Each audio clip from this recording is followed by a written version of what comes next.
Having listened to this analysis, and in fact, that was one of the fundamental reasons why the protesters were on the streets, by the way, that because of the decisions taken, which has resulted in the Bank of Ghana's current state of affairs, the governor, based on accountability, must go. In fact, if you look at the Bank of Ghana's own website on the statement of the Bank of Ghana 2022 financial statement, it says that the reported loss of a total of 60 billion cedis, it's of noteworthy that 53.1 billion of the said 60 billion cedis loss were a direct result of the government's domestic debt restructuring exercise phase 1 and 2, which the Bank of Ghana had to also take a chunk, in fact, a bigger haircut. The concerns of the protesters, and by and large, we're talking about the Ghanaians who hit the streets, was that this has resulted in hardship. So there must be some sense of accountability. That should be of concern to you as well, is it not? Well, Alfred, thank you very much. And I want to say a very good morning to my senior colleagues here on the platform. There's a lot, I've been making a lot of notes, Alfred. Yes. I was in UK, I got back 2 days ago, I think, on my way, I was having a conversation with a group of people, and at the conference where I was, there was conversation about global economic situations. And Alfred, before I go to answering the question, I want to just lament a situation that I guess as a country we need to probably take a second look at, is the way we frame our conversations in the media or our political debates.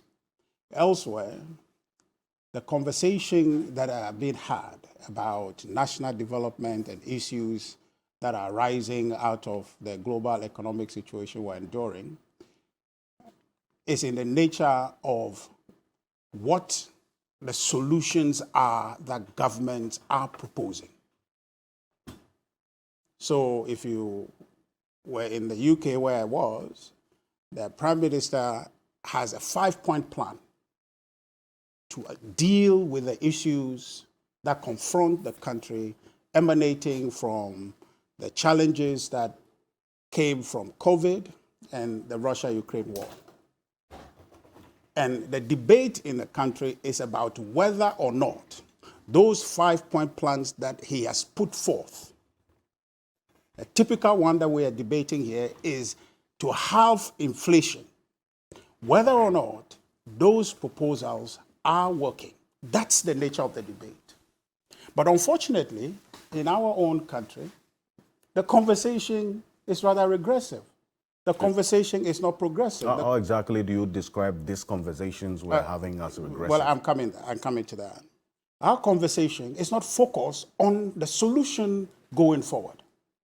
It is rather in the nature of denying the problem that has happened and therefore say that nothing has happened. We're just living in good time and somehow the economy is not being managed well. I have just showed you a contrast, and you're a journalist and you should pay attention to that. That okay, if we are having a conversation and your primary interest should be about your viewers, to say that I want to bring a certain conversation to my viewers who are voters in the end, to make a decision based on policy, based on capacity of one party or the other to govern Ghana appropriately. And so in that context, I will guide the conversation on the issue, not just an incitement and blame conversation, which is the balance of what we have here. And you have a difficulty to guide that conversation because if you have an NDC who has no alternative to offer, okay, and you have a general population who has been thrown into it, so please, I would appreciate if you can just quit the smiling whilst I present my stuff. I beg you, okay, with respect. So, Ms. Ahiagbah, even before you proceed, with respect, let me get, yes, I think it's discourteous when he continues to do that. So, I want to be very clear about that. That established. There's nothing right about that. I beg you. Okay, No, I just Ghanaians want don't to have the no, right to hold on. No. I mean, it's intentional, and I beg you. See, Okay. I beg you. Let's not get now. I think that as you have made this point about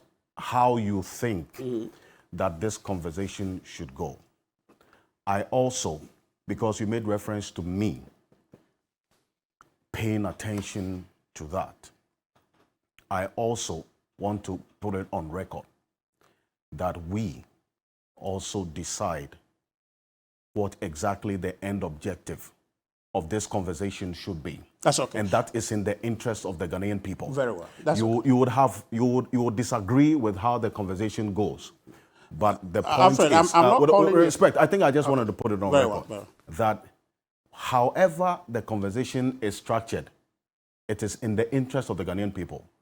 Yes, divergent views and opinions. But then again, you cannot, with all due respect, question how I direct this conversation. That's okay. So it's okay. That's common knowledge. But what I'm telling you is that I'm giving you context. We must understand where we are coming from. It's okay. Before we even know how we're going to get to the solution. I don't know where you're coming from. I don't know where you're coming from. Hold on. I don't know where you're coming from. You have invited me, so allow me to speak, okay? I don't know where you're coming from because the objective of journalism, one is to bear testimony to the fact, okay? So and to hold on one second, please. Okay. Please hold on 1 second. Okay. I appreciate the quiet so I can do my presentation. I beg you. To bear testimony to the fact and also to hold authority to account. But then you have to frame the conversation in ways that tease out the facts. And I just told you the context in the global situation. We're always learning and growing. And I think that when you have as your practice, you will defer and learn from best practices. What I'm telling you is that this country, I beg you. With all due respect, I think you keep questioning how I do my job. Just hold on. No, if you question how I do my job, I will not allow you to continuously. So you don't want me to speak anymore? No, not at all. Okay, so what I'm saying is, stop interrupting me. All I'm doing, Alfred, is to show you how it's done elsewhere and how we are doing it. And let me conclude. I haven't even concluded anything. I'm only telling you what is done elsewhere, which is that they are focused on how we are moving on as a government. What is the government proposition to solve the problem? That has happened to the global economy, the war, and the COVID-19. Now, they are focused on the solution. But here, we are focused on denying that has happened. And I'm saying that, take a look at that and see if that works for you. Because ultimately, what your commitment should be is to your viewers to say that, am I presenting a balanced conversation to them so they are making a decision? I am not making a judgment call on what you're doing, sort of value judgment I'm making. I'm only telling you that there's one perspective out there which I find to be progressive, and there's another which is what we're doing. And I think that we should, learn and improve. And anything to say that grow and learn and improve, suggesting to us that we cannot be stagnant, I don't think that is a criticism. Let me also suggest an option to you, that I'm giving you. By the way, let me move on. You have made that point, and I'll give you all the time to move on. Very well. If you make reference to the UK, there's a publication specifically on the BBC on the 16th of August 2023. Did you know that there was a demonstration in the UK as well about the state of the economy? I'm coming. I'll come to that. I'm not mentioning and you that. see, well, you can't pick and choose. No. If you're making reference to what's happening on the other side. Now, do you also know that as early as 2 days ago, there was a conversation about how the UK's economy got to this point, even before talking about the 5-point objectives that this government or the UK government wants to put across? We must understand what got us to this point. Yeah. That is also a matter of conversation of importance for the Ghanaian people to know exactly why we got here. And then we can interrogate what is being done. If you listen to the two So, persons who have Alfred, spoken. I hear Respectfully. you. No, if you listen to the I two, don't get it. if Once you give me a chance, let me speak. No, I mean, you can come in after because this is because you have made your point. You cannot create a situation I where am going anytime to, an MPP person is speaking, then you not at take all. this question. I'm going to Please allow you. allow me. I'm Let going me to just allow flow. you to speak. This stopping. I'm going to allow you to speak. Please I'm allow only me. stating Everybody specifically just spoke. what you make reference I to. just out made. there. Yes, Alfred, go you ahead. cannot say that you are the fountain of wisdom, Not and so at all. therefore in journalism you have no space for advice. I'm only telling you that what I observe is useful. Can you just observe it? I'm not telling you you have or you don't have that knowledge. I'm just saying that there's a perspective. Let's learn from that period. I'm not criticizing you or anything. Okay? Demonstrations are there, but the point is that we are stuck in a conversation that is going nowhere. People denying vehemently, and the media is ceding to that position to say that we got here by somebody's mismanagement, which is not factual. The position is going forward. We need to talk and interrogate the solutions, how we get out of the situation. And that's where you would want the NDC come to the table with their alternative offering, and we show you what we have brought, which is the post-COVID recovery program that we are putting forward. That should be the content of the conversation. But that is set aside, and we are stuck and mired in a conversation backward about what has happened. I'll read that statement to you before then I proceed. Okay? It's an IMF document, and I'll give it to you, and this was published in July 2022 regarding the global economic situation and what has happened. And maybe when I give it to you, you can read it for all of us to hear, but I'll just read a portion that I think is significant for your viewers. And it describes the global situation that we're in. Okay. Okay. And so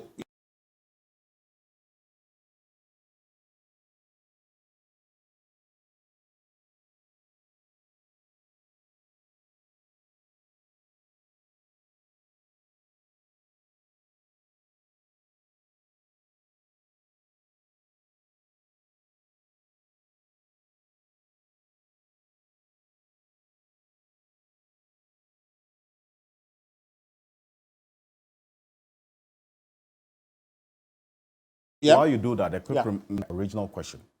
In your copy so you can read it. It says, description. The war in Ukraine has triggered a costly humanitarian crisis that demands a peaceful resolution. At the same time, economic damage from the conflict will contribute to a significant slowdown in global growth in 2022 and add to inflation. Fuel and food prices have increased rapidly, hitting vulnerable population in low-income countries hardest. You just heard my good brother refer to people being launched into poverty in this country. These are the facts. Global growth is projected to slow down from an estimated 6.1% in 2001 to 3.6% in 2022 and 2023. This is 0.8 and 0.2 percentage points lower than for 2022 and 2023 projected earlier in January. Beyond 2023, global growth is forecasted to decline. We're in 2023. Growth is forecasted to decline about 3.3% over the medium term. War-induced commodity prices and broadening price pressures have led to 2022 inflation projection of 5.7% in advanced economies and 8.7% in emerging market and developing economies. That is a slowdown, an increase of 1.8 and 2.8 percentage points higher than projected last January. Okay. So the point I'm trying to make to you is that we are in a situation. That situation has brought about a global difficulty. Now, the problem is, one, accepting the challenge. Once you accept the challenge, then you are looking at how we are getting out of the situation. And that, for me, is the conversation we have, and which was the point I was making to you. I made specific reference to what the Bank of Ghana itself, the Bank I of Ghana will answer the question. Indicated. When you get to the point you are getting to, you fall prey of what a proverb the account people have and say, you understand? You are getting to a point where you are trying to deal with other issues apart from the causal issues, We want to deal with the causes of the matter. The cause of the matter must be dealt with. Otherwise, there was no need to even deal with the situation to begin with. If the situation was not brought about, you will not be needing the remedies that you are trying to look for. So you're talking about what led to the domestic debt exchange program? Sorry? What led to the DDEP? The DDEP is not in isolation because, let me just answer for you. See, and this is why, Alfred, we need to contextualize the conversation properly. Because what is the context? Yes, I'll give it to you. So this government took over in 2017, January 7, took over a declining economy. That year, at the end of that fiscal year, the economy grew by 8.2%. Subsequent to that, the economy grew in 2019 by 6.2%. 6.5% again in 2019. Average 7% in 3 years. Then there's a disruption in 2020. Then the economy didn't grow, and it grew about 0.4% in 2020. Compared to the 3 years, you are able to then explain the 2020 performance in terms of what happened.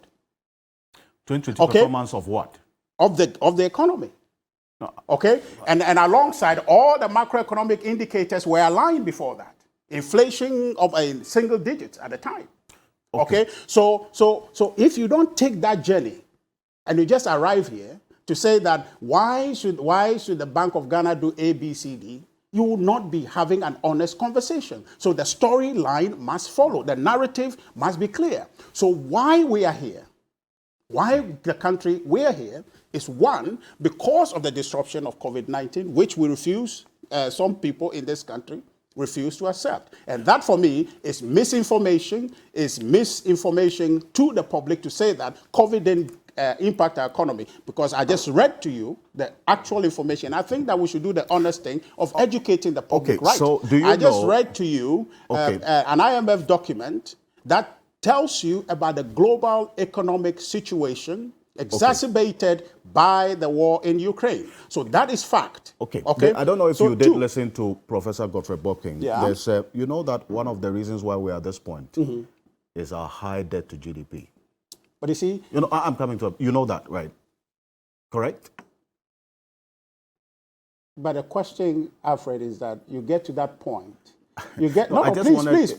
You understand because that is because... Alfred, you see, it is a convenient conversation to have, to say that it is debt to GDP ratio. And I'm asking you, what is the full story?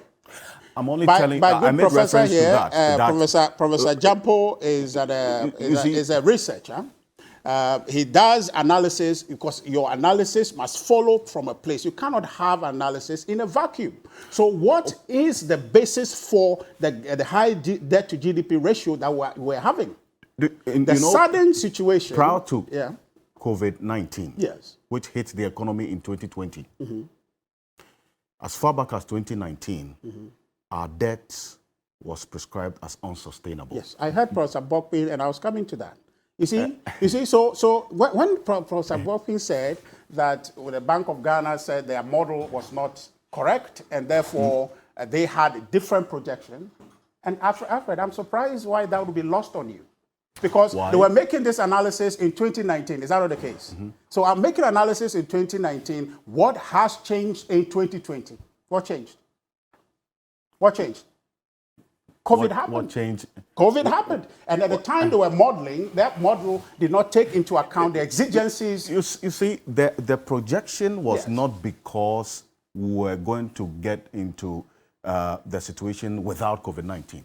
In 2019, if you read their report, and I'll make it available to you, I'm sure you haven't I've read seen the report anyway, so don't worry about it. Professor Godfrey Bopking and the others' report, yes. that indicated clearly Uh-huh. that we were heading towards a particular direction. COVID-19 came to just exacerbate the situation. You made reference to the bank. Not exacerbate it. The IMF. It disrupted the path of growth. The IMF document that also talks about the Ghana situation, because you read an IMF document that prescribes the problem for the general global economy. Right. Here's what the IMF says about the Ghana situation. And I know you have a copy of that statement, that there were Alfred, I'll appreciate if you just let me just speak. I'm asking you a question. Everybody who spoke, I ask questions. I have a story. Maybe, they said Alfred, there were inherent internal weaknesses already in the economy. Yeah. You acknowledge that? Alfred, just So it's not just about allow COVID me, just like you have done everybody else. Russia-Ukraine war. Allow me, just as you have allowed everybody else to speak. Maybe I'll answer your question in the process. Okay. When I finish, I don't think I've answered your question. You can raise it. So the point I am making to you, Alfred, is that we're having a conversation today about a Bank of Ghana that has come through a process that is external to it, a situation that had worsened its planning and policy positions. So it cannot be correct that in 2019, what the conversation was and the disagreement with Professor Bokwin and his group's presentation is something that to say today that the Bank of Ghana rather is wrong, because we know the environment has changed and has changed so drastically. And I just read to you evidence that is the change is not only in Ghana, the change is across board. And so the difficulties we have now, we must appreciate in context. And that's why I told you, because otherwise we'll be going back and forth like this if we are not discussing the solution. First, we have to accept the problem. And then people, a problem once understood is half solved. So we haven't, as a people, haven't appreciated the conversation of the issue around which we're having the conversation. And so we go back and forth. Now, the presentation of my good brother has all been about incitement. It's only saying government has bought watch and this expenditure and all of that. They, in the history of this country, have performed the worst when it comes to economy. In good time. I don't know if my good brother and the NDC can tell me that when they took this economy in 2009, there was a crisis proportional to COVID-19. There was a crisis in this world proportional to the worsening of the economic situation by Russia, Ukraine. Unless we begin to appreciate and have the honest conversation, we'll go back and forth. Everybody will be speaking English, and in the end, we'll just leave. The point is that the NDC, having performed abysmally, the verdict card showed over 1 million people rejected them. That is not the same situation today. And I am very particular about this because, Alfred, if we don't have the proper conversation... what's the point exactly you made? The point is that we have gotten here because of massive external difficulty, which is affecting not only Ghana. And I read that statement to you as proof, and I'm going to read other documents to you that talks about other central banks that are in the same situation. Because when the conversation is going, they don't tell you about those things. That the several other central banks are in perhaps worse situation than we are in. For instance? Okay. For instance, I'll tell you about the bank of the Federal Bank of the United States. The Federal Bank of the United States? Yes, yes. Is in the Federal Bank of the United States? Yeah, the U.S. Central Bank. The U.S. Central Bank. What have they done? Alfred, I just told you, allow me my presentation and stop the interjection. No, quote the specific laws they posted, and I'll tell you why. I'm not saying laws. I'm saying the bank is in a situation. Alfred. What situation is that? Okay. The central bank in the United States is running high deficits, or less running high debt. And in that situation, hold on. No, I haven't spoken. Yeah, hold on. And so they recorded in 2022 a loss of 37 billion. Okay? The Federal Reserve? I'll give you the document to look at. This is not something that. Now, what document are you quoting from exactly? I've read. This is facts that is available. You can reference. So just allow me to make the point. Just hold on. I'm not speaking. I'm specifically asking you which document you are quoting from that the Federal Reserve of the United States posted this amount of loss. I'm just asking. Alfred, just allow me to present the facts to you. Okay. You are saying facts. But you can just easily go to their website and find out. I'm asking you the source of the document that you are posting, please, and you are asking me about the fact. I'm saying, what's the source of the document that go to the Federal Reserve website. You can find it. No, but you copied it from a source. Yeah, because of course this is my own paper that I'm printed on. So what's the source? Where did you get it I just showed you. Go to their website. Or you don't want to go to their website, Alfred? No, because you can just tell me that it's the Federal Reserve's website. But Yes, that's what I'm saying, sir. I go onto the Federal Reserve's website. Yeah. That over $30 billion, 37. $37 billion loss that you quoted, as stated here, does not refer to it as a result of losses incurred based on financing government's instruments or projects. What does it say? In COVID. What does your document say? Alfred, I think you are trying to deviate the conversation. Oh, no. If the thing is there, then whatever the explanation is it a debt or it's not a debt? The circumstances that led to What the debt you are see, very this different is things. I'm saying that is it a debt or it's not a debt? Okay. Is it a debt? I am telling you about the European Central Bank. Okay? I'm telling you also about the the Reserve Bank of Australia. What have they Okay? done? They're also incurring losses. The central bank. I mean, I don't know why you are acting as if you don't know these facts. The Swiss bank, the Swiss National Bank, also declared earlier that it was going to post in excess of 132 billion Swiss francs in debt. The central bank situation, I'm telling you. And then the Netherlands Central Bank also indicated that it was going to post in 2023 about 9 billion debt.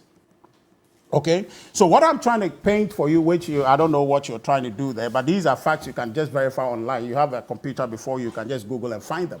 All right? It is. But these are not secrets, Alfred. I'm just surprised how you are acting. But these are facts, and your viewers can just check online and find it.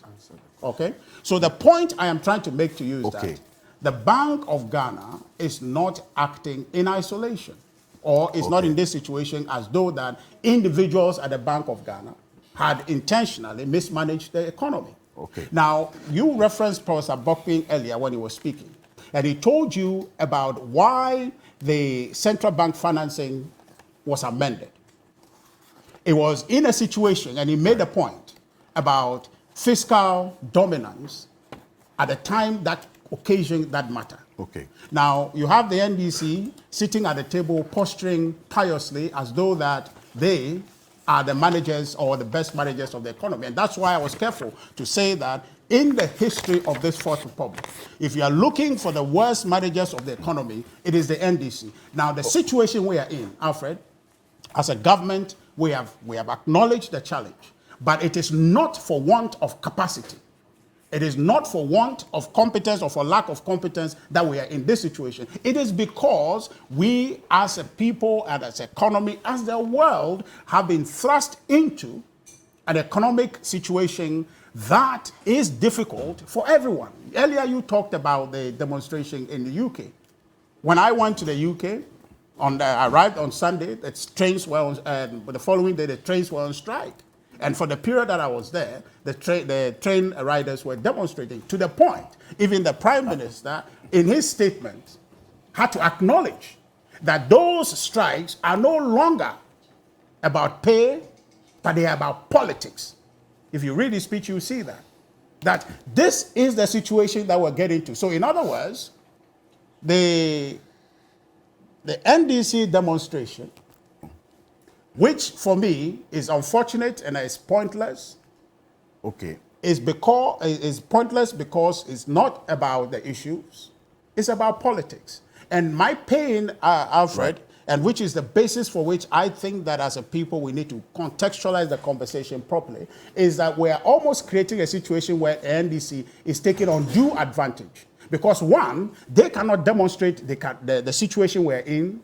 They will have alternatives, or they could have managed it better because we know their record. Ghana would have been in a big mess if the NDC were in charge. Well, and so, thank you. No, please, Alfred, you interrupted me so much, so just allow me to make my point. And I think that, Alfred, please. I asked a question. Alfred, no, please. And you've Alfred, just round it up for me. You have interrupted me so much. So round it up for me. Okay, very well. Yeah, I think you can do that. The point I am making to you is that the NDC is taking a certain posture. And the only way we can get this conversation, if our pursuit is to inform the public and not to misinform them. Because I want to let you know that the conversations we're having are leading to misinforming the public because the context is not fully defined, that the NDC can't sit at the table after they have in good time mismanaged this economy and come to posture as though that they can manage this economy better than anybody. It's not correct. It's not right. The situation with the Bank of Ghana, it is one that all of us, if we are minded to be objective, will come to understand that the circumstances were extraordinary and the decisions were made contingent upon the national interest. And I don't know anybody who can tell me that a country economy in crisis would expect its bank, a central bank, to sit aloof whilst a challenge persists and the economy distorts. All right. And that's why I gave you that proverb, the Akam proverb. So, you say obiwa, you are not mindful to say anything because you are in an extraordinary situation. The emergency situation that you are in, you are required to make all necessary decisions. That's why in COVID, after you and I got free water, you and I got free electricity. Do you know that we're paying for that? I'm saying that is why you have to listen to the content. Don't be too quick to just retort. No, I'm saying that, Alfred, I'm saying that in COVID, you and I got free water. Okay. In COVID, we got free electricity. At the time, you got it. All right? Because it was a contingent, it was an extraordinary situation that those extraordinary decisions has to be made. Okay, and my point to thank submit you. to I think that you've made the point. I was going back and forth on trying to understand exactly the point that you were making. And also to say that it will be disingenuous to the facts to continue to make reference to the water and electricity during the period of COVID as free, because eventually we paid for it. So if you're saying it because you're talking about context, that is contributing to misinforming because you're the talking public. about context. Yes. Context. Yes, the context if you of say 2020, that it was free yes, in 2020, you also will be free. fair to the fact to say that we eventually paid for it. Well, that's part of the measure to recover. Okay. But of course, you receive it for free, didn't you? You receive it for free. Professor Jampo, so you agree free. that we're paying for it. That's all. It's just to be fair to the Ghanaian people.